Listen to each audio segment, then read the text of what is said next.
Hello everyone, I'm Davina. Today I'll be sharing a sister's experience with you.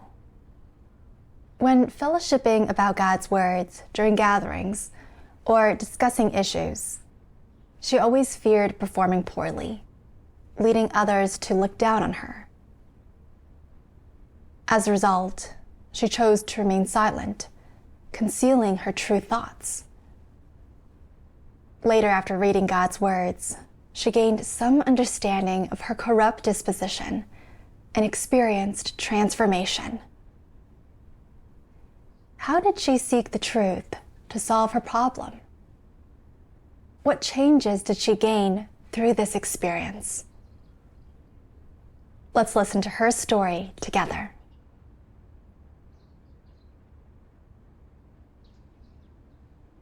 I cared deeply about my pride and was constantly concerned about how others perceived me.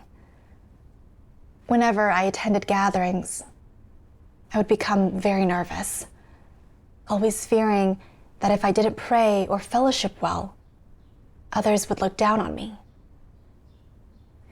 Before every prayer, I would prepare in advance, thinking of the exact words to use. When fellowshipping about God's words, if I had some experiential understanding, I wasn't as worried. But if I lacked understanding and didn't know what to fellowship, my heart would race as if I had butterflies in my stomach, and my palms would sweat. In daily life, if others noticed my shortcomings, I would feel extremely embarrassed and dare not look them in the eye. And every action I took became very constrained. Living in such a state often left me feeling very repressed and in pain. I remember when I first trained in doing text-based work, there was a time when the supervisor came to hold a gathering with us. I saw my partner, Sister Yang Ming, fellowshipping very specifically. And I thought to myself, can't you fellowship less? You've already covered what I know. If I fellowship later, it will be repetitive. Then the supervisor will definitely think I have no new understanding. If I fellowship about other parts and end up not being spot on, will the supervisor think my comprehension of the truth is poor, and my fellowship is not getting to the point? The more I thought, the more anxious I became. I looked over a passage of God's words, then another, pondering which one I could draw some understanding from to share. My mind was in such a mess at that time that I couldn't calm down to seriously ponder it. After reading for a long time, I still didn't know where to start. I really hoped that after Yang Ming finished sharing, the supervisor would continue to fellowship, so I wouldn't have to fellowship. But to my surprise, after Yang Ming finished, the supervisor asked me to fellowship.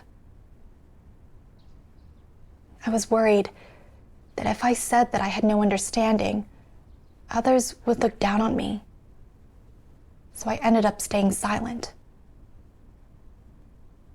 I knew everyone was waiting for me to fellowship, but I just felt too inhibited. At that moment, a sister bluntly reminded me, you should fellowship as much as you understand. If you're afraid of not fellowshipping well and being looked down upon by others, and keep thinking about how to fellowship better or avoid fellowshipping altogether, you're protecting your own image. Your intention is to make people think highly of you and to occupy a place in their hearts.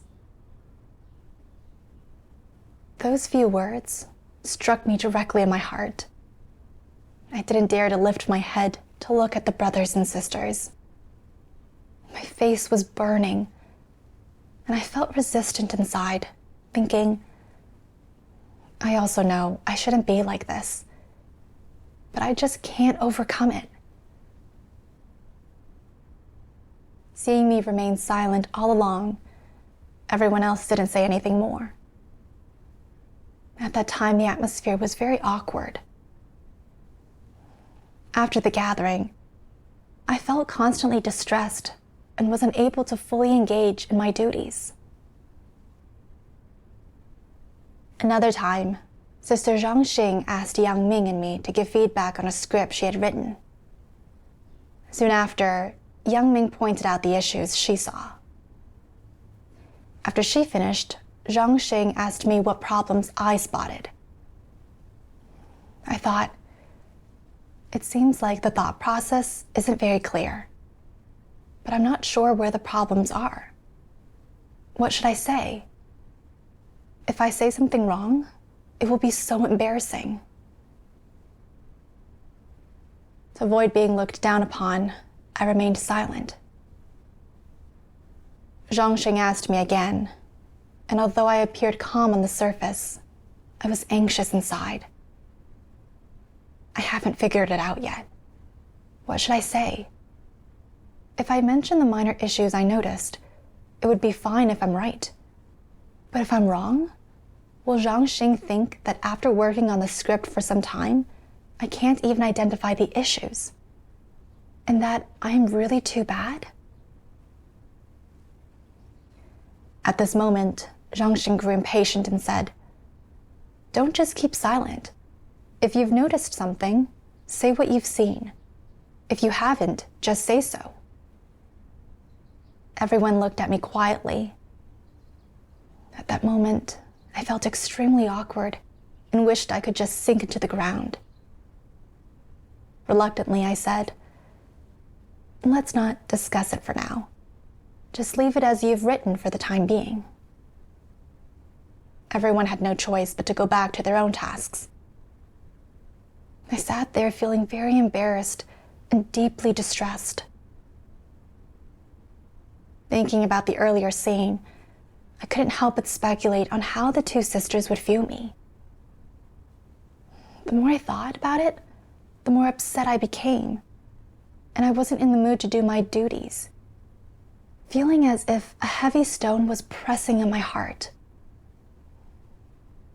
Thinking about how I often lived in such a state, I felt very pained and didn't know what lesson I should learn. So I prayed to God, asking Him to enlighten and guide me to understand my true state. Later, I read 2 passages of God's words and gained some understanding of my state. Almighty God says, "If you often have a sense of accusation in your life, if your heart can find no rest, if you are without peace or joy, and are often beset by worry and anxiety about all kinds of things, what does this demonstrate? Merely that you do not practice the truth, do not stand firm in your testimony to God. When you live amid the disposition of Satan, you are liable to often fail to practice the truth, to betray the truth, to be selfish and vile. You only uphold your image, your name and status, and your interests.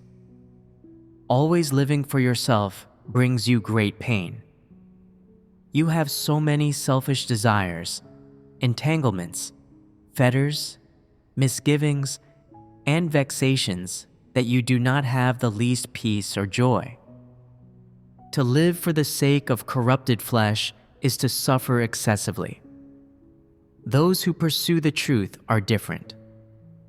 The more they understand the truth, the more free and liberated they become.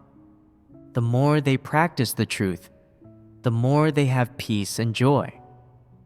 When they obtain the truth, they will live completely in the light, enjoy God's blessings, and have no pain at all. Some people speak infrequently because of poor caliber or simple-mindedness, a lack of complex thoughts. But when antichrists speak infrequently, it's not for the same reason. It's a problem of disposition. They rarely speak when meeting others and don't readily express their views on matters. Why don't they express their views? Firstly, they certainly lack the truth and can't see through things. If they speak, they might make mistakes and be seen through themselves. They fear being looked down upon, so they pretend to be silent and feign profundity, making it hard for others to gauge them, appearing wise and distinguished.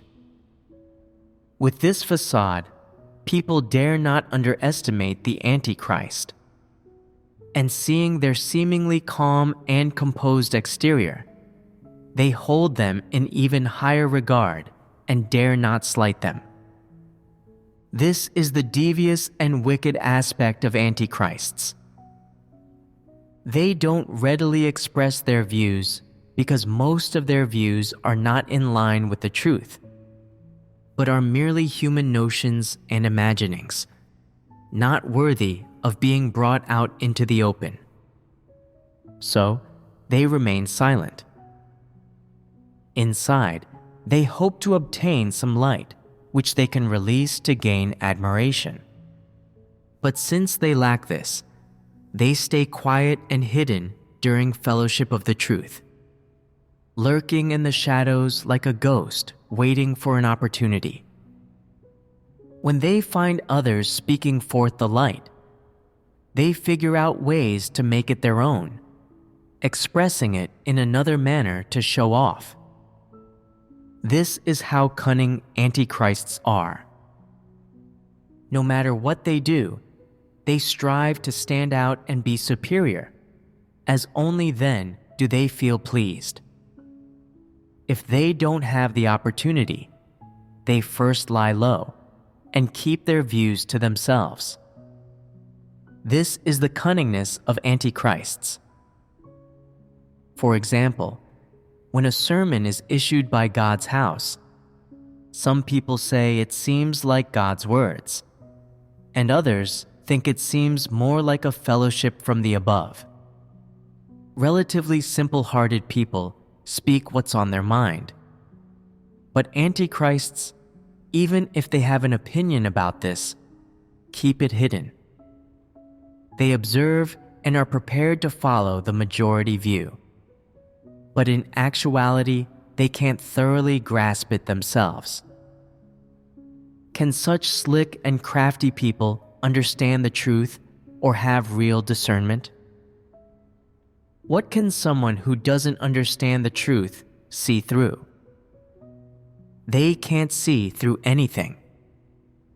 Some people can't see through things yet pretend to be profound. Actually, they lack discernment and fear others will see through them. The correct attitude in such situations is, we can't see through this matter. Since we don't know, we shouldn't speak carelessly. Speaking incorrectly can have a negative impact. I will wait and see what the above says. Isn't that speaking honestly? It's such simple language, and yet why don't antichrists say it? They don't want to be seen through, knowing their own limitations. But behind this, there is also a despicable intention: to be admired. Isn't this what's most disgusting? God's words exposed my state and behavior. I was exactly as God described. I never readily expressed my views or revealed my true thoughts. When fellowshipping about God's words during gatherings or discussing issues, I didn't fellowship however much I understood. Nor did I open up in a pure way and say whatever I thought. Instead, I was always afraid of saying something incorrect, not speaking well, or not getting to the point, and thus making others look down on me. I was always afraid of exposing my true stature, of others seeing through me and saying that I was nothing. Therefore, I always made sure that I spoke last, letting others fellowship first, or even remained silent throughout the entire gathering, always pretending to be reticent and profound in front of the brothers and sisters. When my deficiencies or problems were exposed, I felt extremely embarrassed and wasn't in the mood to do my duties, experiencing extreme inner pain and torment. Now, I understood that I was in so much pain because I protected my own face and status too much, as well as my image in people's minds, and consequently always went to great lengths to disguise and conceal myself, not even daring to say a single heartfelt word. Just as God said, I was like a ghost, always hiding in dark corners, afraid to come into the light. I thought about how I had been a believer for a short time and possessed average caliber, so not understanding many truths or seeing through many things was very normal. If I didn't understand, I should just say so. This should have been a simple matter.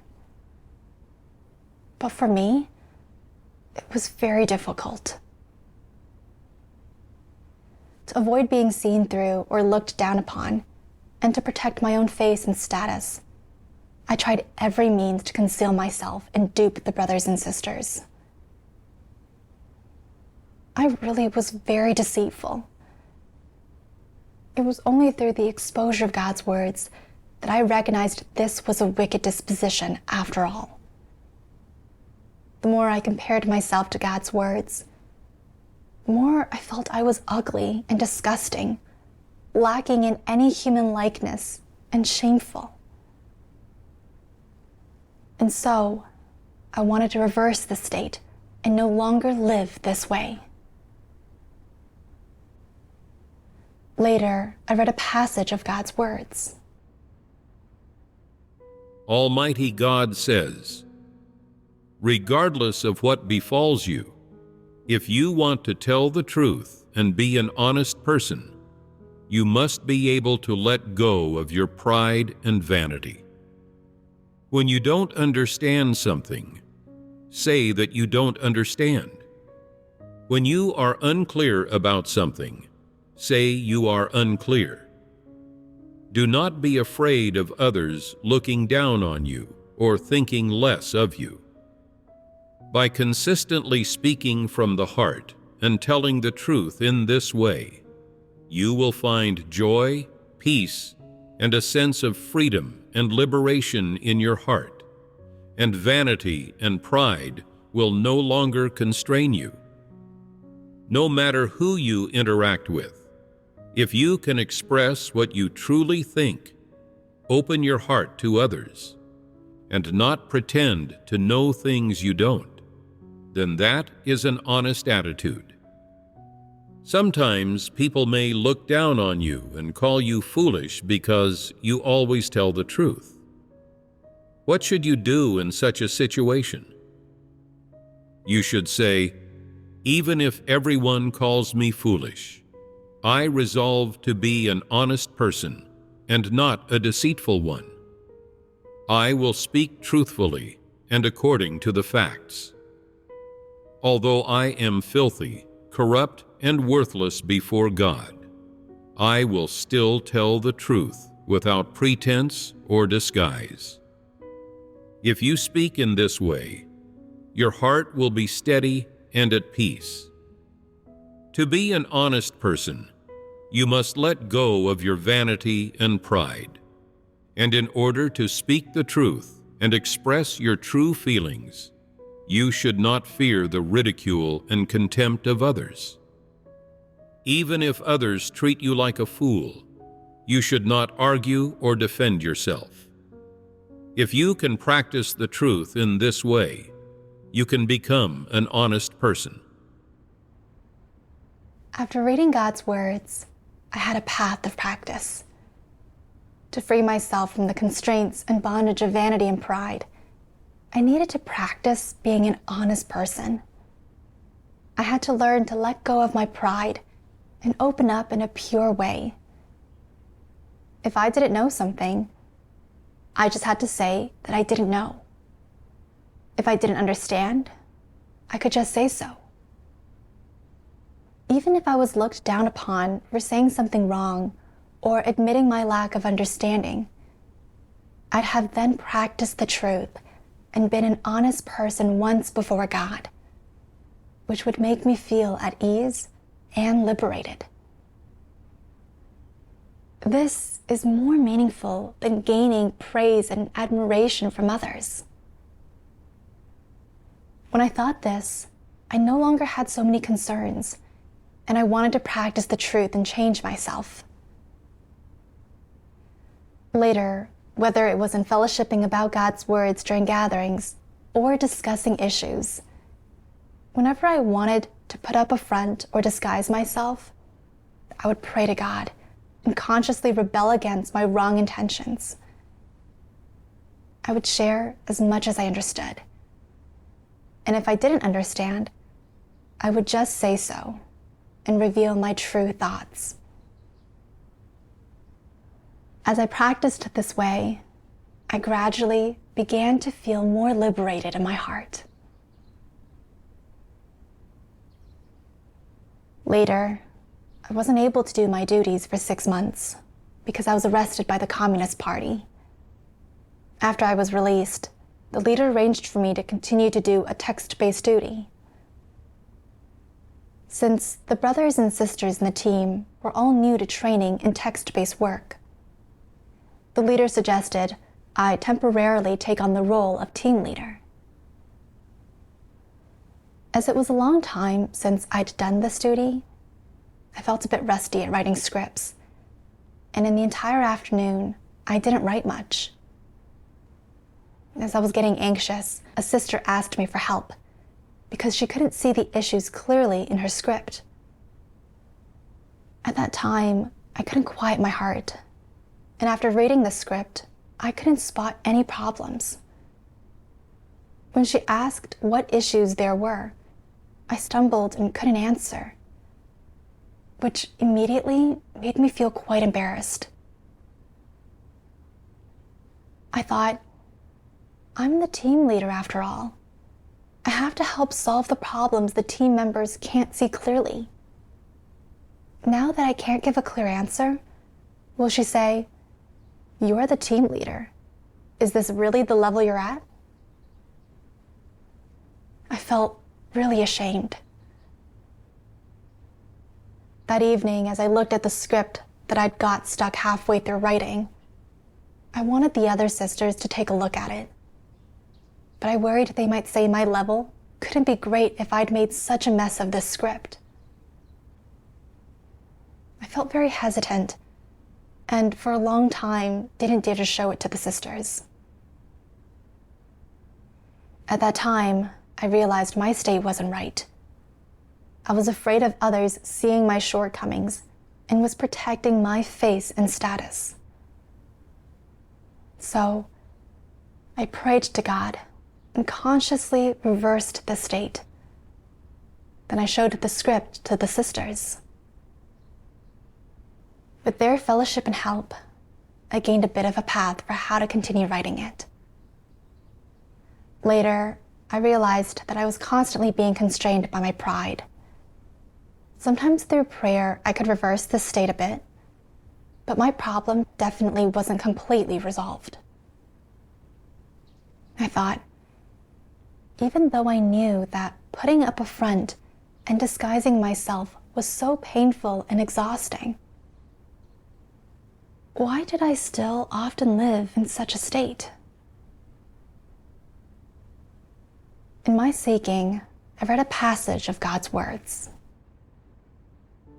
Almighty God says, "What kind of disposition is it when people always put up a front, always whitewash themselves, always put on airs so that others think highly of them, and cannot see their faults or shortcomings? when they always try to present their best side to people. This is arrogance, fakery, hypocrisy. It is the disposition of Satan. It is something evil. Take members of the satanic regime. No matter how much they fight, feud, or kill in the dark, no one is allowed to report or expose them. They are afraid that people will see their demonic face, and they do everything they can to cover it up. In public, they do their utmost to whitewash themselves, saying how much they love the people, how great, glorious, and infallible they are. This is the nature of Satan. The most prominent feature of Satan's nature is trickery and deception. And what is the aim of this trickery and deception? To hoodwink people, to stop them from seeing its essence and true colors, and thus achieve the aim of prolonging its rule. Ordinary people may lack such power and status, but they too wish to make others hold a favorable view of them, and for people to have a high estimation of them, and elevate them to a high status in their hearts. This is a corrupt disposition. People are always disguising themselves, showing off in front of others, putting on appearances, putting up a front, and embellishing themselves to make others think they are perfect. Their aim in this is to gain status, so they can enjoy the trappings of status. If you don't believe this, think it over carefully.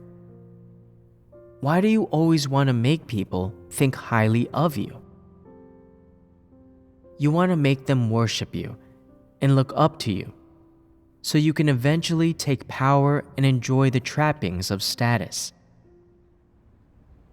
Through the exposure of God's words, I saw that constantly putting up a front and disguising oneself is a manifestation of the arrogant, wicked, and deceitful dispositions of Satan. Under the domination of these satanic dispositions, I always wanted to make people think highly of me and to maintain my status and image in their minds. Even though I knew I didn't understand many truth principles and had many deficiencies, I still didn't want others to see my shortcomings and think I was no good. So, no matter whether it was fellowshipping about God's words during gatherings or discussing issues, if it could make me feel embarrassed or ashamed or damage my pride, I would go to great lengths to disguise and conceal myself, wrapping myself up tightly, hiding my bad side, and presenting my good side to others to build a good image of myself in their minds. I saw that I was so deeply corrupted by Satan and arrogant to the point of lacking any reason. I was clearly an ordinary, corrupt person with nothing at all, impoverished and pitiful. Yet I always wanted to put on appearances and gain admiration from others. I was truly shameless and lacked any self-awareness. I thought about how all corrupted people, whether they have status or not, want to make a name for themselves, to be praised and admired by others, and wish for everyone to worship them. The satanic regime of the Chinese Communist Party in particular has always spoken nice words while committing atrocious deeds. Outwardly, it pretends that everything is going well and promotes its great, glorious, and correct image, using false appearances to dupe and fool the global populace. But in secret, it suppresses and persecutes religious beliefs, strips away human rights, and slaughters and brutally harms countless people. No matter how many bad things it has done, or how many evil deeds it has carried out, it never dares to expose these things to the public, and thus show people its wicked and ferocious true face. I realized that trickery and deception are the habitual tactics of Satan. I reflected on my own actions. I had shortcomings and problems, but I was unwilling to let others see them and speak negatively of me. I preferred to put up a front and disguise myself, even though it meant enduring inner torment, and whether in speech, fellowship, behavior, or conduct, I presented a false image to others, stopping them from seeing my truest side. The more I thought about it, the more I felt that I really was so fake. And just like Satan, I was full of trickery and deception, and utterly ugly and despicable. Before, I had always felt that allowing others to see my deficiencies and shortcomings was shameful. But I realized then that living by Satan's arrogant, wicked, and deceitful dispositions, constantly disguising myself and duping others, and living without any human likeness, is actually what's shameful and disgraceful. Not only does God detest and hate this, the brothers and sisters will also feel disgust and aversion toward it once they see through to it. If I did not repent, the only outcome would be being eliminated by God. When I thought this, I developed a bit of loathing for my corrupt dispositions and was no longer willing to live that way. One day, the leader sent a message saying she would come to our team for a gathering the next day. I thought, when the leader arrives, she will definitely ask how our states have been recently. What parts should I talk about?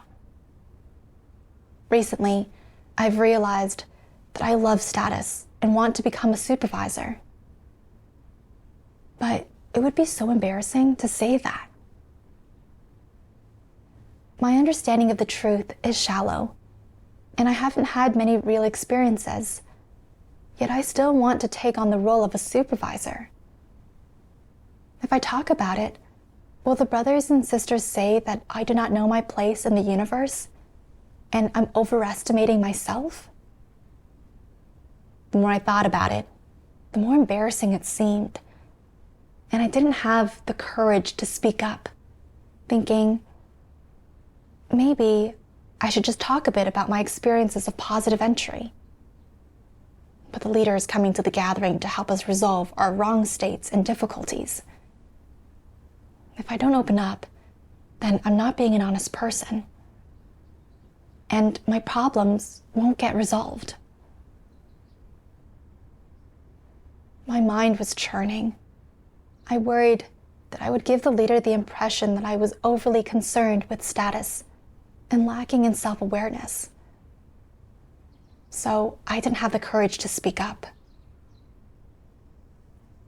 During the gathering, after the other brothers and sisters had shared their states, the leader found some words of God and asked me to read them. And I happened to read a passage.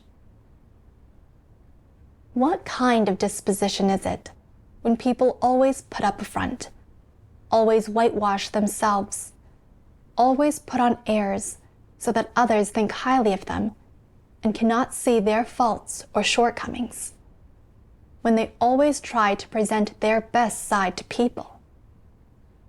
This is arrogance, fakery, hypocrisy. It is the disposition of Satan. It is something wicked. Reading this passage of God's words of judgment again, I felt a sense of self-reproach and unease. I still wanted to put up a front and disguise myself, hoping to leave a good impression on the leader. This was deceiving myself and others. From God's words, I also understood that fakery and hypocrisy is something God detests. God has always required us to be honest people. An honest person can open up in a pure way, deceiving neither God nor people. This is what God likes. Thinking of this, I mustered up the courage to fellowship about my own state in light of God's words. After fellowshipping, I felt a great sense of relief, and through the leaders' fellowship, I gained a clear understanding of my own state and found a path of practice and entry. During that gathering, I simply fellowshipped as much as I understood and expressed whatever was in my heart. I clearly felt God's guidance and also gained more understanding of some truths. I tasted the sweetness of practicing the truth. Later, I read these words of God. Almighty God says, "You must seek the truth to resolve any problem that arises, no matter what it is, and by no means disguise yourself or put on a false face for others. Your shortcomings, your deficiencies, your faults, your corrupt dispositions, be completely open about them all and fellowship about them all. Do not keep them inside." Learning how to open yourself up is the first step toward life entry, and it is the first hurdle which is the most difficult to overcome. Once you have overcome it, entering the truth is easy. What does taking this step signify? It means that you are opening your heart and showing everything you have, good or bad, positive or negative, bearing yourself for others and for God to see, hiding nothing from God, concealing nothing, disguising nothing, free of deceit and trickery, and being likewise open and honest with other people. In this way, you live in the light, and not only will God scrutinize you, but other people will also be able to see that you act with principle and a degree of transparency.